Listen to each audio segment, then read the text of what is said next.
hidden treasures of the 119th Psalm. So we are going on a treasure hunt, and the gold we are seeking in this treasure hunt is actually the face of God, pure light. So join us taking this deep dive mining with King David in the 119th Psalm.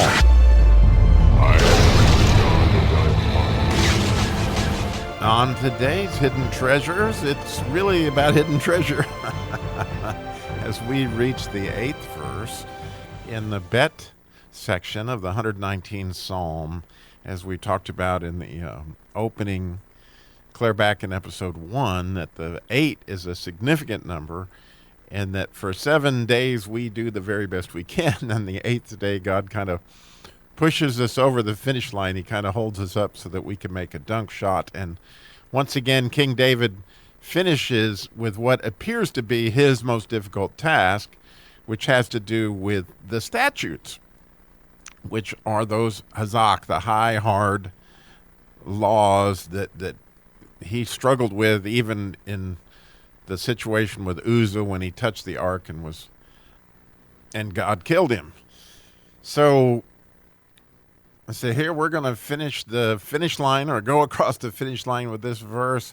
And I'm going to say the verse the way that I actually say it when I'm reciting it, rather than the way that it's translated in the King James Version, because I think it makes the point that we're going to get to at the end.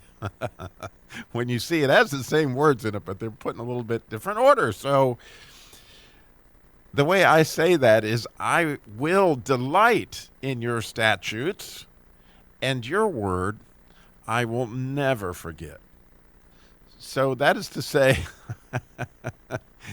it's really a beautiful thing when you look inside that word statutes, is this idea of hidden holiness. And so as we're talking about hidden treasures, you got to dig for this God spark that's inside this klipa, the sort of a shell that is around it in the letter kuf. And so in order to get rid of that shell, it usually takes soil, and we're going to get a lot into that in the letter Daled. But in this case, he is delighting. In other words, he's apparently found some of this hidden treasure. He clearly has seen the God spark in the statutes, and now he is absolutely delighted. And he's so delighted, and I'll never forget this once I understood it. When he says, your word I will never forget, number one, he's using the word debar. And so that's the word we've talked about throughout that is clearly Jesus. And so when you think about, like, if you go to Disney World, it's going to be a trip you never forget. Or when your